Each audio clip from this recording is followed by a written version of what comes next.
로마서 12장 2절입니다. 2세대 제목이, 오늘 말씀 제목이 2세대입니다.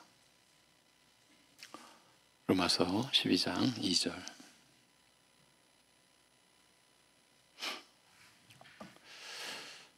너희는 이 세대를 본받지 말고 오직 마음을 새롭게 함으로 변화를 받아 하나님의 선하시고 기뻐하시고 온전하신 뜻이 무엇인지 분별하도록 하라. 아멘. 이번에는 합독하시겠습니다. 다 같이. 너희는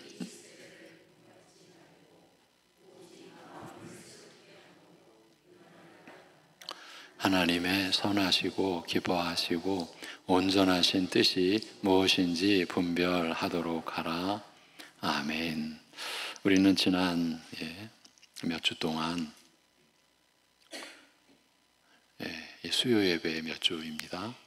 이 1절 말씀에 담긴 의미를 이제 우리 나름대로 비교적 자세히 살펴보았습니다.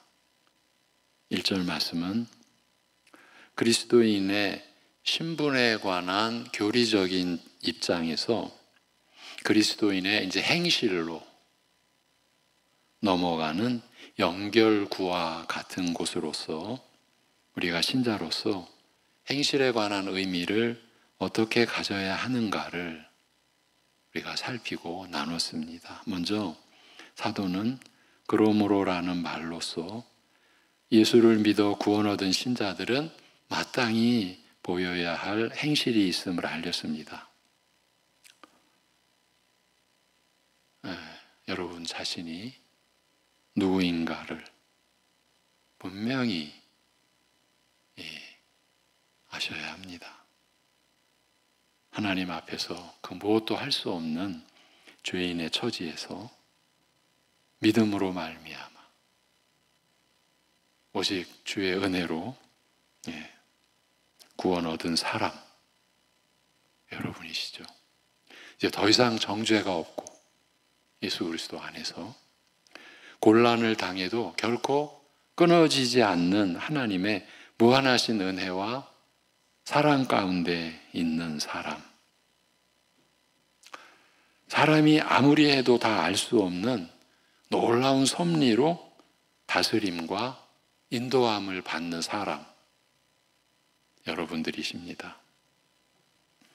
신자는 그런 사람이며 그런 신분에 일치하는 행실을 보여야 당연한 자들임을 알려주었습니다. 그리고 그 행실을 시행하는 마음가짐에 대해서도 말씀했습니다. 하나님의 자비하심으로 권한다는 말은 앞으로 나올 행실은 율법처럼 두려움이나 억지로 지키는 것이 아니요 언제까지나 자비하심으로 우리를 대하시는 분이심을 기억하여 즐거움과 자원함으로 지키려 하는 것이 마땅하다.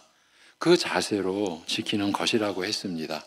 또한 그것은 타락한 육신의 본성을 죽이는 것이요 하나님 앞에 거룩하게 사는 것이다. 그러나 자기 힘으로는 살아낼 수 없는 것이며 오직 성령님의 도우심을 통해서만 가능한 일이나 그렇게 하는 것을 하나님이 기뻐하시는 것들이라고 했습니다. 더 나아가 그리 행하는 것이 곧 하나님께 예배드리는 것과 같다고 했습니다. 즉 의식적인 예배만이 아니라 우리 믿는 자들은 일상생활에서 말씀대로 삶으로써 하나님께 예배드리는 자들이라. 그것이 1절에서의 너희가 드릴 영적 예배. 이 영적 예배는 말씀으로 사는 삶. 이 영적인 것은 이치에 합당한 이성적인 말씀에 따른 그런 뜻이라고 했습니다.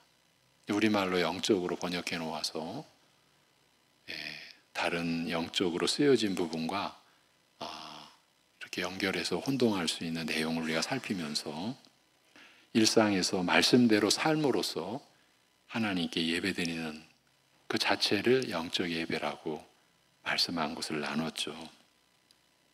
이제 이후에 나타나는 모든 행실에 대한 규례들은 그와 같은 차원에서 정의할 수 있으므로 이런 의미가 있다라는 것을 잘 기억하여 항상 바른 신앙을 가지기를 우리 신자들은 원한다. 그래야 한다라는 것이었습니다. 이제 행실에 대한 내용을 이제 말씀하기 시작하는 이제 2절로 이제 넘어가 보겠습니다. 그 중에서도 오늘은 특히 너희는 이 세대를 본받지 말라고 명령해 놓으신 부분을 집중적으로 살펴보겠습니다. 이 세대 본받지 말라고 하셨습니다. 그러면 이 세대가 무엇을 가리키는가를 우리가 살펴야 되죠. 행실에 관한 긴 목록들을 언급하면서 사도 바울은 제일 먼저 이 세대를 본받지 말라고 명령하고 있습니다. 앞으로 우리가 이제 구체적으로 신앙 생활로 우리가 행해야 될 우리의 삶, 행실은 이 세대를 본받아서는 끝이다. 이제 이런 의미죠. 예. 이 세대를 본받지 말라. 이 세대라는 말은 이 세상, 악한 이 세상을 가리킵니다. 이 악한 세상을 본받지 말라. 그들이 하는 대로 따라가서는 안 된다라는 것입니다. 이것은 그저 술 안 먹고 담배 안 피우는 정도의 그런 생활 방식만 의미하는 것이 아닙니다. 예. 그리 간단한 문제가 아닙니다. 이 세대를 본받지 말라는 말은 무엇보다 사고 방식에 대한 말씀이죠. 가치관에 대한 말씀입니다. 예. 사고 방식, 그로 인하여 내가 살아가는 방식, 통틀어 가치관, 그것에 대한 말씀입니다. 그러니까 세상적 사고 방식, 세상적인 가치관을 그대로 갖고 있어서는 안 된다. 신자로서의 행실은 여기서부터 이제 출발해야 된다라는 거죠. 그러면 세상적 사고방식, 세상적인 가치관은 어떤 것을 말합니까? 오늘날 현대 사회의 특성을 구분하는 여러 가지 제목들이 다 여기에 해당된다고 할 수 있습니다. 여러분도 이 세상을 나름대로는 생각하실 수 있고 또 정의도 하실 수 있을 것입니다. 가장 먼저 나올 수 있는 게 자기만을 존중한다는 개인주의, 이기주의 이렇게도 표현들 하죠. 개인주의, 가장 두드러진 특성이죠. 그리고 이제 하나님 나라를 대적하는 세상의 그 모습, 인간의 존귀와 영광이 전부라는 인본주의, 개인주의, 인본주의. 이익을 낼 수 있는 기능과 효율성만 있다면 성품이나 도덕성이나 종교는 아무래도 괜찮다는 다원주의. 여러분, 종교다원주의 하면 좀 더 이해가 되죠. 근데 종교뿐만이 아니에요. 뭔가 이익을 낼 수 있는 기능과 효율성만 있다면 뭐 성품이나 도덕성이나 종교는 아무래도 괜찮다. 이게 다원주의. 물질을 거의 신적 영역으로 여기는 물질주의. 이건 성경에서도 하나님과 재물을 겸하여 섬길 수 없다라는 말씀은 사실은 하나님이 허락하신 표현이지만 말씀이지만 하나님이 주신 말씀이지만 하나님을 굉장히 모독하는 거죠. 왜냐하면 하나님과 재물을 같이 놓고 있으니까. 그런데 이 현실이 우리 세상이 그렇기에 그러한 이제 표현을, 그러한 말씀을 허락하신 거죠. 물질주의. 이득을 낸다면 뭐든지 좋다는 상업주의. 상업주의에 연관해서 내면의 가치보다는 현실의 유용성만을 최고로 여기는 실용주의. 실용주의가 잡아먹은 교회. 이런 표현들도 우리가 들어왔어요. 교회에 말씀이 주인 노릇하는 게 아니라 실용주의라고 하는 사상이, 그러니까 교회에서도 뭐 쓸모가 있어야지 이런 기준을 가지고 교회를 생각하고 교회의 무슨 발전을 생각하고 교회의 성장을, 실용주의가 교회를 습격했고 목적을 달성했다, 교회를 차지했다라는 이야기가 들려진 지는 이미 오래됐습니다. 등등. 그 특색을 분석해보고 구체적으로 구분해 놓은 책들도 많이 있습니다. 기회가 되면 현대를 이런 식으로 분류해 놓은 그런 연구서들을 자세히 알아보는 것도 신자로서 바른 삶을 영위하는 데 큰 도움이 될 것입니다.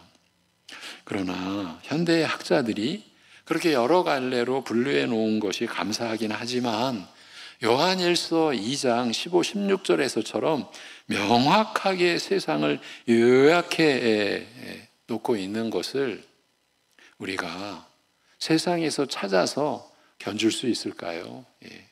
세상에 대한 이 규정, 요약은 요한일서 2장 15, 16절이 그야말로 탁월한 거죠.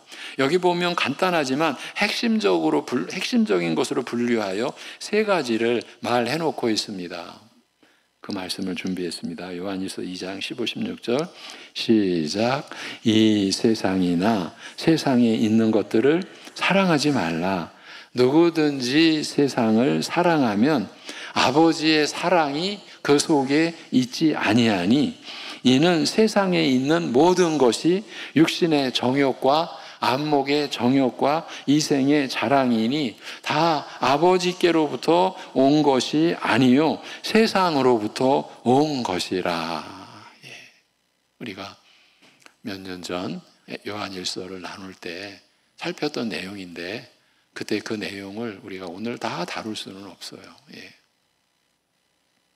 세상적 사고방식을 분류하면 육신의 정욕과 안목의 정욕과 이생의 자랑으로 나눌 수 있다는 내용이에요.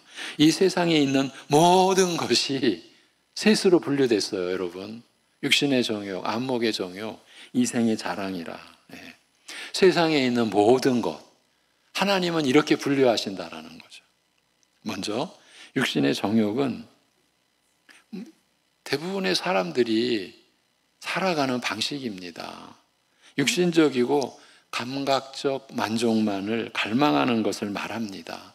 육체의 삶, 육신적인 것을 최고나 전부로 여기는 사고방식, 그 가치관을 말합니다. 육신의 배가 채워지는 것보다 더 중요한 것은 아무것도 없다는 그런 사상, 생각이죠. 육신이 즐겁고 배부르며 쾌락적이면 다른 것은 아무것도 없어도 된다는 가치관입니다. 영혼의 필요나 죽음 이후의 삶에 대해서는 아무것도 몰라도 되고 아무것도 준비해 놓지 않아도 된다는 방식입니다. 그죠? 먹을 수 있고 마실 수 있고 즐겁게 놀 수만 있다면 그것으로 됐다고 생각하는 방식입니다. 꼭 술 먹고 담배 피고 춤추러 가는 것만 의미하는 것이 아닙니다. 일반적으로 직장을 가지고 성실하게 일해도 육신만을 위해 일하는 것입니다. 유럽의 여러 나라들은, 어떤 나라들은 1년을 일하고 모은 돈으로 2달을 놀러 다닌다고 하죠. 우리는 화면이나 무슨 신문지상을 통해 보고 들은 내용이에요. 그러니까 휴가 보내기 위해 10달을 일하는 것이에요. 그들의 일하는 목적은 2달의 휴가입니다. 그것은 한편으로는 여유로운 삶을 보내는 것 같지만 실제로는 자기 육신만을 위한 것입니다. 제가 우리 동기 목사한테 들은 이야기입니다. 그거는 여러분도 쉽게 접할 수 있는 내용은 아닌데 한 4-5명이 팀을 이뤄서 산답니다. 그 사람들은 정말 열심히 일해서 각자 분야에서 벌어가지고 1년에 한 번 모인답니다. 한 번 모여서요. 에베레스트 산 같지는 않겠지만은 그에 준하는 험한 산 꼭대기에 한 사람이, 그러니까 5명이라고 하면요. 그 해는 그 한 사람입니다. 그 한 사람이 그 산 정상에서 스키를 타고 산 아래까지 그냥 내려가는 거예요. 스키로가 닦인 산이 아니에요. 정말 험한 산이에요. 그래서 위에 헬리콥터가 떠서 그 5명 중에 이제 헬리콥터를 담당하는 사람은 떠가지고 위에서 이제 코스를 알려주고 그리고 중간중간 역할하는 사람, 밑에서 대기하는 사람. 그러니까 이거를 돌아가면서 하는 거예요. 그러니까 5명이서 팀이 된다면은 5년 만에 한 번씩 차례가 오는 거예요. 그렇게 해가지고 여러 가지 상황도 벌어지겠죠. 위험한 일도 있을 것이고 부상도 당할 것이고. 그런데 그들의 이제 우리식으로 말하면 간증, 그걸 내려왔을 때 그때 그 환희와 쾌락과 그 상황은 세상의 그 어떤 그 즐거움이나 만족이나 쾌락하고 비교가 안 된다. 그러면서 이런 얘기도 덧붙인대요. 이제 우리 몸에 어떤 그 좋은 그 호르몬 나온다고 하는 거 있잖아요. 이거는 그야말로 죽음을 걸고 하는 그 하나의 놀이잖아요. 그 준비도 엄청난 준비들을 한답니다. 그러니까 이 열심히 일해서 벌어가지고 그거에다 쏟아붓는 거예요. 내려오면 온몸에 온 병이 다 낫는답니다. 이게 그들의 얘기입니다.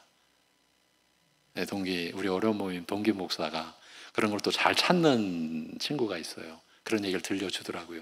지금 그 얘기예요. 10달 동안 벌어서 2달 동안 놀러 다니는 거예요. 휴가예요. 그것이 육신의 정욕입니다. 세상은 근본적으로 이것을 추구하는 가치관입니다. 여기에서 벗어나지 못하는 사고방식인 것입니다. 안목의 정욕은 무엇입니까? 이건 참 점점 어려워집니다. 이것은 외모나 겉으로 드러난 것을 전부로 알고 그것을 갈망하는 방식을 말합니다. 눈을 자극하는 멋지고 대단해 보이는 것들을 지나치게 추구하는 것입니다. 눈에 보이는 것만을 전부로 알고 사는 것입니다. 마음을 가꾸는 것은 안중에도 없습니다. 잠언의 말씀 가운데 우리가 평생을 묵상해야 될 구절 가운데 물론 말씀을 우리가 다 그렇게 대해야 되지만 우리의 능력이 한계가 있지 않습니까? 잠언 말씀 중에 마음을 지키라. 마음을 지키라는 말씀이 이어지거든요. 마음을 지키는 것이 한 성을 취하는 것보다 훨씬 낫다. 이런 표현까지 덧붙입니다. 그만큼 어렵다는 일이고 그만큼 가치로운 일이라는 거죠. 그런데 이 안목의 정욕의 가치관 속에서는 마음을 가꾸는 것은 안중에도 없습니다. 보이는 것이 중요합니다. 특히 현대인들이 귀중하게 생각하는 가치관입니다. 이제 그 사람의 실체가 어떠냐보다 그 사람이 어떻게 보이느냐가 더 중요한 것입니다. 우리가 얼마나 이런 가치관에 휘둘려 살아가고 있을까요? 이미지를 더 중요하게 생각하는 것입니다. 그게 삶의 방향을 정하는 가치 기준이 되고 있는 것입니다. 우리나라는 더욱 심하다고 볼 수 있죠. 옷 입는 것, 꾸미는 것 등 단지 외관상으로 보여지는 것만을 위해 최고의 정열을 쏟는 것으로 세계에서 둘째가라면 서러워할 나라가 우리나라인 것 같습니다. 온 나라가 연예인이 된 것처럼 유행을 따라하길 좋아하고 마음의 내용보다 외모에 더 신경 쓰고 살아갑니다. 이제 우리 이 입장에서 보면요, 세수하고 화장하는 시간만큼도 마음의 양식을 위해서 노력하지 않습니다. 그런 것 같습니다. 세수하지 않고서는 문 밖에도 못 나가면서 마음에 하나님의 말씀으로 무장하거나 기도로 주님을 만나지 않고서 몇 년이라도 나다닐 수 있습니다. 세수하지 않고서는 문 밖에도 못 나가면서요. 그게 안목의 정욕입니다. 겉으로 보이는 것만 좋으면 된다는 것입니다. 이제 이런 것이 교회 안에도 침투해 들어오고 있습니다. 지금 육신의 정욕, 안목의 정욕, 이것이 사단이 교회를 침투하는 수단이죠. 세상의 본질이 교회 안에 해일처럼 그렇게 밀려 들어오는 거죠. 교회 안에도 침투해 들어오고 있습니다. 교회 간다는 사람들이 패션쇼라도 하는 듯이 옷을 입고 오는 것이나 이렇게 하면 개척교회 성공한다는 방식 중에 공공연하게 교회당 인테리어를 들고 있습니다. 처음 나온 사람이 이 교회를 다닐까를 결정하는 데는 처음 5분간의 인상이 중요하다라는 것이에요. 5분간이 결정한다. 여러분, 그러므로 그 사람들이 다니게 하기 위해 인테리어를 잘 해놔야 한다라는 것입니다. 제가 한 번 정도 얘기한 것 같은데, 제가 예전에 이제 계절대학원 겨울 여름에 우리 이제 합신대학원에서 기존 목회자들을 위하여 강좌를 제가 4학기를 다 마쳤는데, 그때 제 동기가 너무 지친 그 표정으로 이제 같이 함께 그 과정을 2주 동안의 과정인데 하게 됐어요. 왜 이렇게 지쳐 보입니까? 했더니 놀랍게도 여러분, 목회자가 인테리어 전문가가 아니잖아요. 거기 무슨 전도 양육 프로그램을 이제 8주간을 이제 맞춰지면 또 몇 개월 뒤에 또 8주간 또 하게 되는데, 중요한 게 예배당 인테리어랍니다. 그렇게 전도해가지고 여러분이 잘 아시는 어떤 양육 프로그램입니다. 그런데 그때마다 그 프로그램을 수행하는 그게 교육관이든 어디든 새롭게 인테리어를 하는 것이 거기 원칙이랍니다. 그게 중요하다. 감동을 줘야 된다. 예. 안목의 정욕의 교회가. 여러분, 그러니 그 목사가 너무 스트레스를 받아가지고 거기 2주간 쉬러 왔다는 것이, 나중에 쉬러 왔어요. 예. 너무 스트레스를 받아서. 할 때는 즐겁대요. 여러분, 8주 동안 하면은요, 목회자로서는 좋습니다. 왜? 새벽서부터 금요기도에 다 설교 원고가 다 옵니다. 그대로 하면 돼요. 예. 근데 끝날 때부터 슬슬 스트레스 지수가 올라오기 시작한답니다. 야, 그럼 또 어떻게 인테리어를 해야지? 그렇다고 확 바꿀 수는 없잖아요. 그냥 눈에 보이게 뭔가 치장을 해야 되는 거예요. 이 예배당 장식을. 지금 그 얘기입니다. 예, 물론 그 반대로 극단에 치우쳐서는 안 되죠. 교회 올 때 어쩌다 급할 때라든지 특별한 사정이 있는 것도 아닌데 씻지도 않고 슬리퍼에 집에서 쉬던 차림으로 그대로 온다든지, 교회당이 무슨 쓰레기장처럼 지저분한데도 아무도 치우려 들지 않는다든지 하는 것도, 이건 분쇄죠. 예, 균형이 중요하죠. 화려하지는 않더라도 신자된 마음의 자세가 드러나는 깨끗하고 정갈한 옷을 입고, 아이들도 그렇게 준비시키고, 하나님 나라를 특별히 만나 뵈러, 하나님 아버지를 특별히 뵈러 나온다는 마음과 몸의 준비를 하는 것은 기본적으로 해야 하는 일이며 중요한 것입니다. 문제는 마음의 내용 없이, 영적인 준비 없이 그저 이미지만 좋게 보이면 된다는 사고방식입니다. 그게 문제입니다. 그것은 위선과 다를 바 없습니다. 보이는 것만 좋으면 된다. 겉만 화려하면 좋다. 예쁘기만 하면 최고다. 그것이 세상의 가치관입니다. 안목의 정욕이 그것입니다. 그 다음 세상의 가치관을 이생의 자랑이라고 하였습니다. 여러분, 지금 오늘 우리가 인용한 요한일서 그 말씀은 세상의 모든 것이라고 했어요. 안목의 정욕, 그 앞서 육신의 정욕, 그리고 이제 끝으로 이생의 자랑. 이것은 이 세상의 생애 동안에 얻은 그 무엇, 이득이나 지위를 가지고 자랑하거나 허풍 떠는 것을 말합니다. 사는 목적이 거기에 있는 거죠. 자기가 가진 것, 취하여 얻게 된 것, 소유하게 된 것을 자랑하는 그 마음, 혹은 그 자랑하고픈 마음을 채우기 위해 노력하는 모든 행실을 말합니다. 여러분, 세상에서는 이것을 이끌어내려고 하죠. 선동하죠. 이렇게 해야 그래도 열심을 낸다는 거죠. 자랑한다는 것은 남이 가지지 못한 것을 가진 것에 대해 의스댄다는 말이죠. 자랑거리가 이 땅의 생애 동안에 얻은 이득이나 지위나 명성이나 성공이라는 것입니다. 어떤 사람은 출신을 자랑하고 참 평생 출신을 자랑하죠. 어떤 사람은 지위를 자랑하고 나 이런 사람이었어. 어떤 사람은 나 학교를 이런 데 나왔어. 어떤 사람은 시골에 가봐. 우리 땅 안 밟고 다니는 사람 없어. 물질의 소유를 자랑하며, 어떤 사람은 영향력을, 어떤 사람은 재주를, 어떤 사람은 지식을, 어떤 사람은 성공을 자랑합니다. 그런 태도가 이생의 자랑입니다. 그리고 인생을 전부 그 자랑거리를 갖기 위해 자랑 한번 해볼 수 있는 사람이 되려고 모든 노력을 기울이는 것, 이것도 이생의 자랑입니다. 세상에 두드러진 사고 방식일 뿐이라는 것입니다.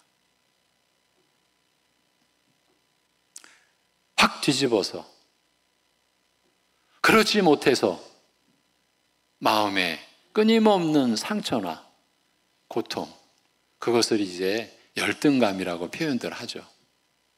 그거에 인생을 짓눌리게 하는 것, 이생의 자랑입니다. 자랑 못해 끙끙 앓고 스트레스 속에서 자신의 삶을 낭비하는 거죠. 여러분, 그것도 이생의 자랑이에요. 물론 실제로 칭찬받을 만한 것이 있을 수도 있겠지만, 이제 우리가 알아야만 될 사실은 지금 우리가 그리스도 안에서 오직 아버지 하나님의 뜻으로 성령의 역사로 구원받은 그런 신자인 우리를 지금 얘기하는 거예요. 우리가 알아야만 될 사실은 이와 같은 것들은, 그러니까 이생의 자랑으로 사람들이 추구하는 그런 것들은 우리의 영혼과 하나님을 따르는 일과는 무관한 일들이라는 점입니다. 전혀 무관한 일들이라는 점입니다. 우리 믿는 사람들은 가진 것 중에 받지 않은 것이 하나도 없습니다. 여러분, 우리의 신앙 고백이 창조주 하나님에 대한 신앙 고백으로 시작을 하죠. 이건 너무 중요한 겁니다. 여기서부터 하나님 나라 교회, 그 교회에 지체된 성도의 모든 것이 이미 결정된 거예요. 모든 것이 하나님으로부터 나온 거예요. 눈에 보이는 물질이든 어떤 개념이든 어떤 뜻이든 의미든 가치든 진리든 전부 다 하나님으로부터 온 것이에요.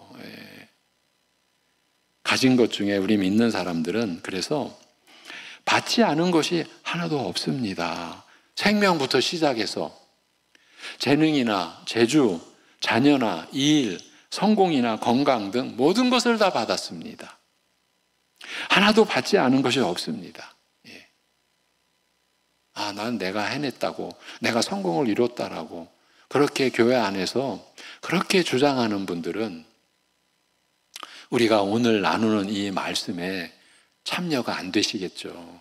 난 내가 성공했는데. 그러면 그분들은 어떻게 해야 됩니까? 로마서 12장 앞으로 돌아가셔야 됩니다. 로마서 1장부터 1차적으로 8장까지, 그리고 9장부터 11장까지 거기로 돌아가셔서 자기 자신을 재발견하셔야 돼요. 물론 그것도 하나님의 허락하심이 있어야 되죠. 성령의 역사만이 그것을 이루게 해주시죠.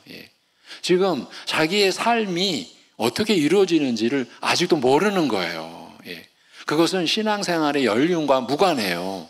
아무리 오랜 신앙생활을 했어도 난 내가 읽었다, 난 내가 성공했다라는 신자인데도 그렇게 주장하고 그걸 우긴다면 지금 로마서 1장부터 다시 돌아가셔야 돼요. 아직 구원의 은혜가 어떻게 펼쳐졌고 당신에게 어떻게 그 은혜가 임했는지, 성령의 역사가 어떻게 이루어졌는지 사실은 지금 무지 속에 있는 거예요. 영적인 무지 속에.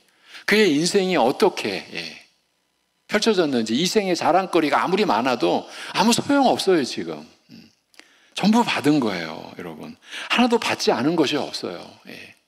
우리는 머리카락 하나도 내 마음대로 늘리거나 줄일 수 없고 1cm도 크게 할 수 없습니다. 내 몸인데도 안 됩니다.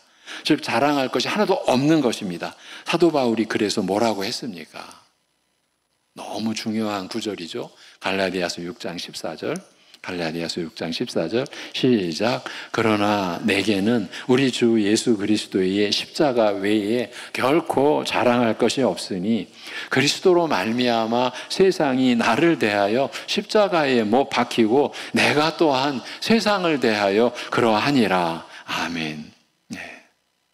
그럼에도 불구하고 사람들은 이것들을 가장 중요하게 생각하며 그것을 얻기 위해 시간과 물질과 정력을 남김없이 사랑합니다.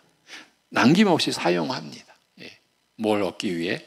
이생의 자랑거리를 얻기 위해.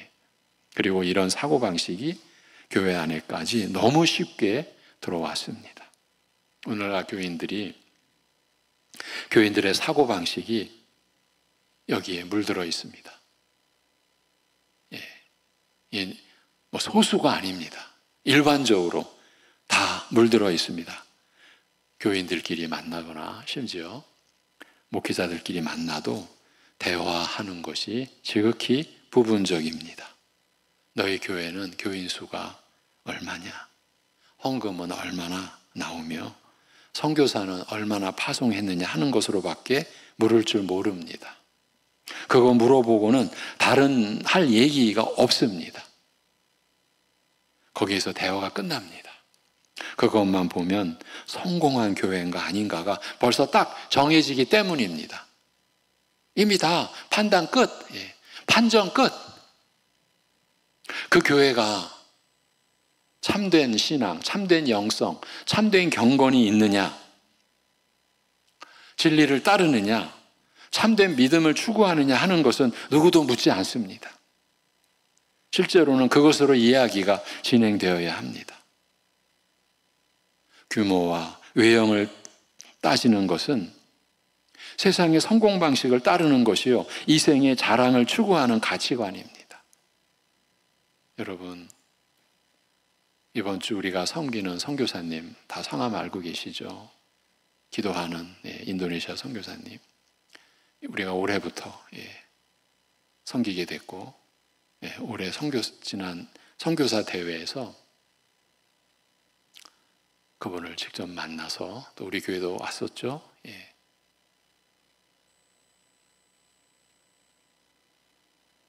참 그 많은 사람들의 여러 가지 상황, 모임, 활동 속에서 1대1로 만나기가 어렵습니다. 그런데 참 감사하게도 식사하는데 나도 다른 일로 늦게 들어왔고 그 선교사 부부도 늦게 들어와서 같이 얘기를 하게 되면서 참 감사했습니다.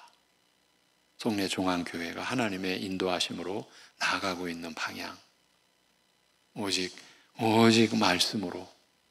그런데 그 선교사님도 그 싸움과 그 씨름을 하고 있는데 너무나 조심스럽게 겸손한 그런 표현과 표정으로 우리 선교사들도 한자리에 모이면 선교 얘기는 못해요.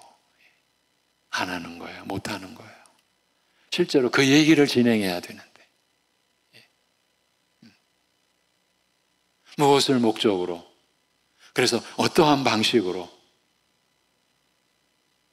그리스도의 증인된 이 선교사역의 본분을 어떻게 감당할 수 있는지 서로 얘기하고 그것이 격려가 되고 위로가 되고 소망이 되고 힘을 얻고, 근데 그게 없다는 거예요. 지금 우리가 교인 수 얼마야? 헌금 얼마나? 얼마의 선교사를 파송했어? 그 외모만 같은 거예요. 같은. 제가 그 얘기를 들으면서 우리 목회자들도 전혀 나을 바가 없잖아요. 우리 목회자도 똑같아요. 제가 그래서 이게 위로가 되는 것이 아니잖아요. 사실은 너무 힘드니까 서로가. 우리 목회자들도 마찬가지다. 그런 힘을 내자. 여러분, 이 모든 게 이생의 자랑을 추구하는 가치관, 그 사고방식, 교회가 침탈을 당한 거죠. 여러분, 교회는 그렇지 않습니다. 하나님은 우리가 가진 것 모두를 다 주셨을 뿐만 아니라 우리를 쓰실 때도 다양하게 쓰십니다. 하나님은 높은 산도 만드셨지만 낮은 골짜기도 만드셨습니다. 사람 손에 엄지손가락도 있고 새끼손가락도 있듯이 하나님은 큰 것도 만드시고 작은 것도 만드십니다. 쓰실 때도 그렇게 쓰십니다. 교회 안에 들어온 이상 우리는 각자의 수준과 위치에서 만족해 할 줄 알아야 합니다. 문제는 크냐 작으냐가 아니라 정상적이냐 아니냐입니다. 자기의 역할을 성실히 수행하고 있느냐 아니냐입니다. 머리로부터 영양분을 공급받고 머리의 보호를 받으며 긴밀하게 연결되어 있고, 더 나아가 머리가 시키는 대로 잘 움직여서 다른 모든 지체를 유익하게 하는 일에 자기만의 성실을 지키고 있느냐 하는 것입니다. 이게 관건입니다. 한마디로 예수 그리스도에 대한 순종을 내용으로 하고 있느냐 하는 것입니다. 그것이 있다면, 그것을 위한다면 크든 작든 많든 적든 위치가 어떻든 부유하든 가난하든 아무런 문제가 아닙니다. 여러분, 이것이 교회가 지닌 은혜의 가치관입니다. 우리가 여기에 바로 설 때 우리는 얼마나 많은 자유를 누릴 수 있는지 모릅니다. 헛된 정말 쓰잘데기 없는 싸움으로 우리의 삶을 낭비하지 않을 수가 있습니다.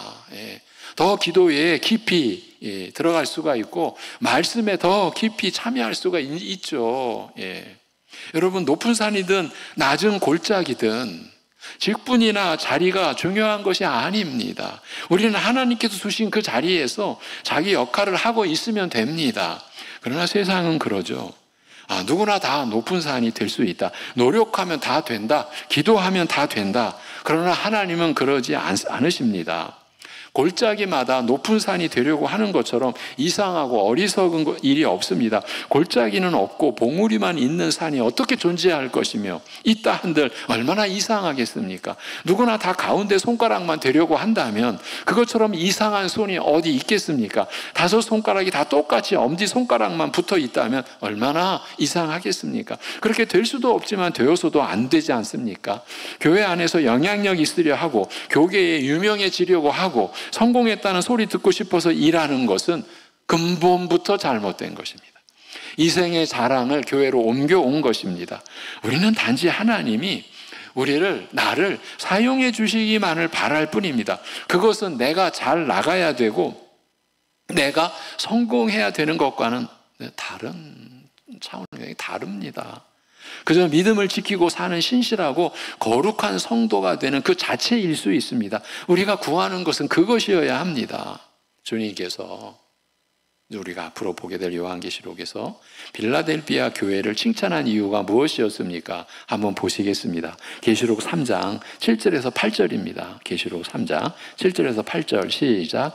빌라델비아 교회의 사자에게 편지하라. 거룩하고 진실하사 다윗의 열쇠를 가지시니 곧 열면 닫을 사람이 없고 닫으면 열 사람이 없는 그가 이르시되 볼지어다 내가 내 앞에 열린 문을 두었으되 능히 닫을 사람이 없으리라. 내가 내 행위를 아노니 내가 작은 능력을 가지고서도 내 말을 지키며 내 이름을 배반하지 아니하였도다. 아멘. 우리가 이 점을 잘 알고 있어야 됩니다. 여러분, 큰 교회 되는 것이 목적이 되어서는 안 됩니다. 고신교단에 아주 유력하고 유능한 신학자로서 섬기시는 그 목사님이 저희 교회에 사경에 오신 적이 있었어요. 그분이 합신과 고신은 가까운 데잖아요. 그런데 고신이 가정교회라고 하는, 근데 아이러니하게도 그 가정교회라고 하는 프로그램과 그 시스템을 그거를 만든 목사는 우리 합신의 목사예요. 그런데 고신교단이 그것을, 고신교단을 대표하는 유명한 교회들은 그 가정교회 시스템을 다 수용을 한 거예요. 그런데 아무래도 그들 나름대로 문제의식이 있었던 거죠. 그래서 이제 총회에서 신학교에 위임을 해서 가정교회를 분석을 했죠. 답, 대형교회 교인 관리 프로그램, 이거예요. 이게 지금 교회를 운영하는 원리가 됐어요. 말씀이 원리여야죠. 성령의 역사가 원리여야죠. 하나님 아버지의 뜻이 원리여야죠. 그런데 사람이 만들어낸 어떤 교회 시스템이, 그런데 신학 교수들이 그것을 분석해 놓고 보니까 허탈해진 거예요. 이거 대형교회 교인 관리 그냥 하나의 그냥 프로그램인 거예요. 이렇게 결론이 나왔으니 이걸 어떻게 해? 그래서 교신교단은 죄송합니다. 내가 이것도 녹음되잖아. 이거 고신교단 제가 저희라고 다를 바, 우리 교단에서 만들어졌어요. 많은 교회들이 가정교회를 썼어요. 여러분, 가정교회 하면요, 지금 우리 교육자들 대부분 다 나가야 됩니다. 우리 장로님들서부터 다 제 역할을 해야 됩니다. 다 신방하셔야 되고요. 자, 가정교회라면 누가 좀 편해집니까? 제가 벌써 말했잖아요. 제가 편해서요. 그리고 교육자들 다 내보내요. 앞날의 교회를 준비를 못하고 있는 게 교육자들 내보내면 어디서 훈련받아요? 어디서 말씀을 전하고. 근데 우리 교단에서 만들었어요, 그거를. 그런데 고신교단이 덥석 물었어요. 그래서 어떻게 타협했어요? 이미 하고 있는 걸 어떻게. 그러니까 이제 가정교회라는 말은 쓰지 말자. 여러분, 이게 지금 이 시대의 교회의 단면이에요. 그러니까 대형교회가 목표였던 거라, 교인들을 어떻게 관리하냐. 그래서 사경회를 마치고 가시면서 저에게 간곡하게, 목사님, 큰 교회 꿈꾸지 마세요. 큰 교회를 위해 기도하는 것, 그건 이미 자체가 하나님의 뜻에 위배되고 말씀을 벗어난 거 아니겠습니까? 그렇게 간곡하게 부탁하고 하셨거든요. 여러분, 큰 교회 되는 것이 목적이 되어서는 안 됩니다. 참된 교회, 크든 작든 능력이 많든 적든 주님의 말씀을 지키며 떠나지 않으려는 교회가 되려고 해야 합니다. 크게 쓰고 작게 쓰고 하는 것은 하나님의 주권입니다. 우리는 그것에 대해 뭐라고 말할 것이 없습니다. 하나님은 크게 쓰는 사람이나 작게 쓰는 사람이나 다 똑같이 사랑하십니다. 부모의 자식 사랑을 10손가락 깨물어 아프지 않은 것 있냐고 하지 않습니까? 하나님께는 크게 쓰는 사람이나 작게 쓰는 사람이나 다 동일한 자녀입니다. 하나님이 크게 하시든 그렇지 않으시든 상관없습니다. 그것보다는 나 자신이, 우리가 지금 현재의 위치에서 진실하고 참되며 예수님께 헌신된 신자가 되는 것, 그것이 중요한 것이죠. 그게 이 세대를 본받지 말라는 말씀을 따르는 것입니다. 우리가 믿는 자라면 당연히 나타나야 할 모습이자 하나님이 기뻐하시는 거룩한 산 제물이 되는 것이며 이치에 합당한 예배, 곧 영적 예배를 드리는 것입니다. 세상의 특성이 이런 것인 줄 기억하시고 거기에서 벗어나도록 우리는 지속적으로 노력해야 합니다. 믿음으로 말미암아 은혜의 구원을 얻은 사람은 반드시 이 일을 실행에 옮겨야 할 의무와 책임이 있습니다. 그런데 엉뚱하게도 많은 사람들은 이것을 거꾸로 행하는 것을 봅니다. 구원은 자기 힘으로 얻으려 하면서 거꾸로 하는 거예요. 구원은 자기 힘으로 얻으려 하면서 이런 일은 저절로 되기를 바라는 것입니다. 이런 일을 노력해야 한다는 것을 모릅니다. 성화도 구원처럼 거저받는 줄, 저절로 되는 줄 아는 것입니다. 그렇지 않습니다. 지금부터 나오는 모든 목록들은 우리가 애써야 되는 것들입니다. 성령의 도우심을 구하며 우리도 직접 수고하고 노력해야 하는 것들입니다.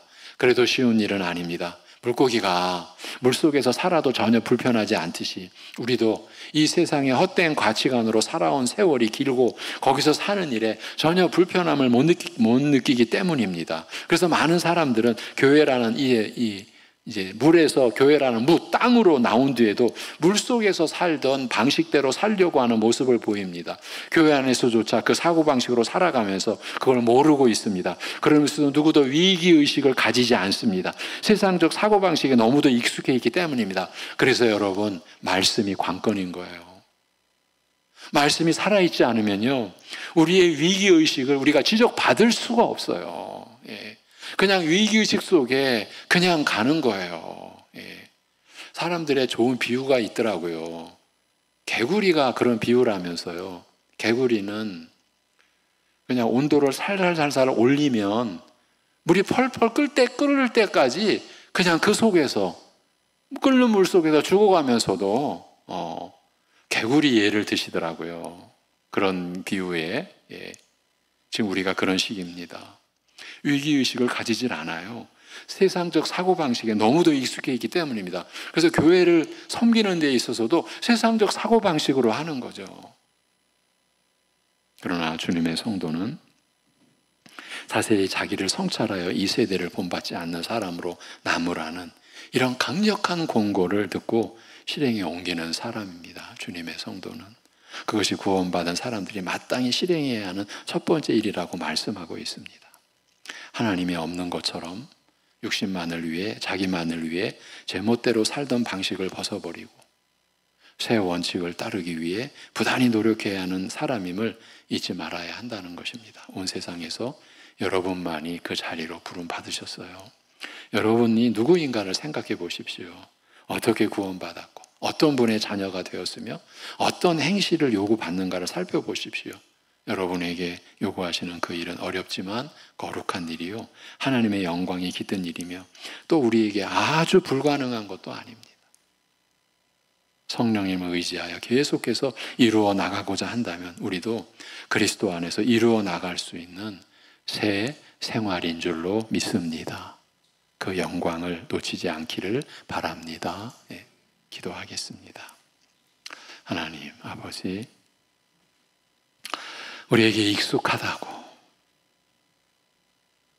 그 삶의 방식이, 그 사고 방식이 하나님과 어떤 관련이 있는지를 분별하려고도 하지 않고